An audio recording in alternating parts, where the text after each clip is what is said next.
Regulation 17 tells us about dismissal of complaint or information. So if the committee of inquiry satisfies that the complaint or information can be dismissed, the committee can recommend to the pharmacy board to dismiss the information or the complaint received by the pharmacy board if the name and address of the complainant or informant is unknown or untraceable. This means that any anonymous complaint will not be entertained. Okay. And even if the complaint is true, um, the fact in the complaint do not constitute a matter provided under subsection 13(7) or 17(1) of ROPA 1951. So, according to the regulation, the Committee of Inquiry established under this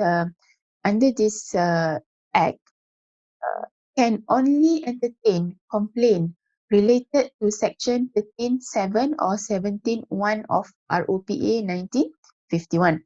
So, any other complaint has to be channeled to other committee and cannot be entertained by the Committee of Inquiry established under this regulation. The third reason for dismissal of complaint is when there is a reason to doubt the truth of the information, and this reason has to be recorded.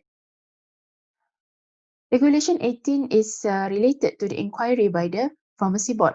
After the completion of investigation by the Committee of Inquiry, the Committee of Inquiry will submit a complete report as outlined in Regulation 16(3). Following the submission of the report by the Committee of Inquiry, the Pharmacy Board will conduct its own inquiry if the board agree that the complaint is valid. Following the submission of report by the Committee of Inquiry and following the completion of investigation,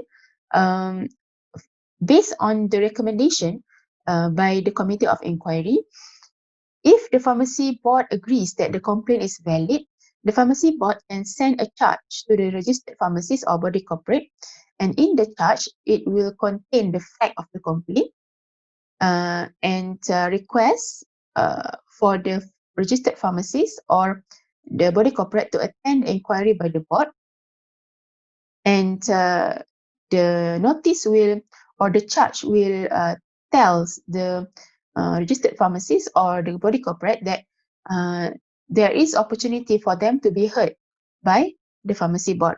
The charge has to be sent by registered post to ensure that the registered pharmacist or the body corporate under complaint truly receive the notice.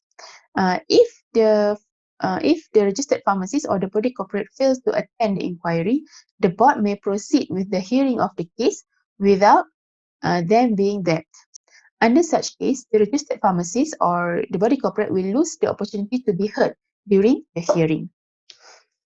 Regulation 20 tells us that there are members who are or who can be disqualified from any meeting of the board inquiring into any disciplinary matter.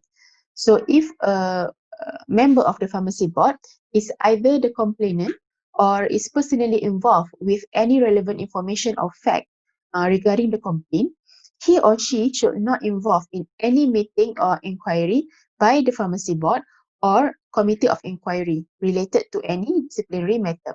So if the member of the board or the committee of the inquiry is directly related or personally related with the person under complaint, he or she has to be away or is disqualified to be involved in any meeting. So this is to prevent any conflict of interest that may arise during the investigation by the pharmacy board or the committee of inquiry. We move back to the ROPA 1951.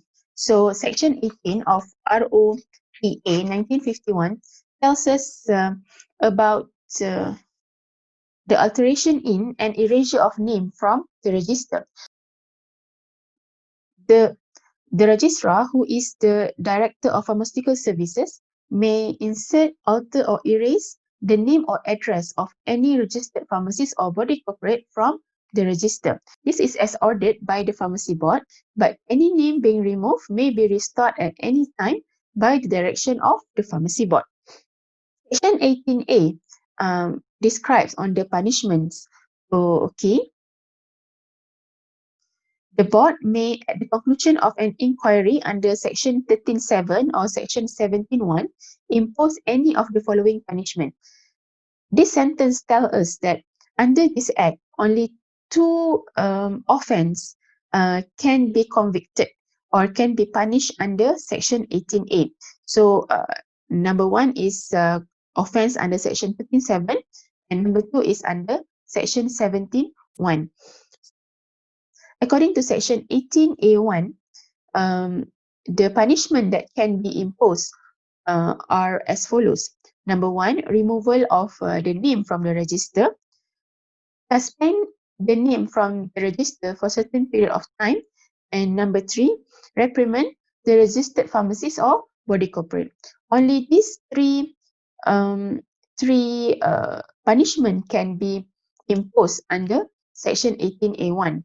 In addition to the three punishment, the board may also order the registered pharmacist or the body corporate to pay costs to the pharmacy board or to the complainant. Okay, and if there is no complaint being made in the first place by the complainant, or if there's no case at all, the pharmacy board can order the complainant to pay costs to the registered pharmacist or the body corporate, and this cost will be recovered as a civil debt. Thank you for your attention. So that will be all for this short video from section 16 to section 18A.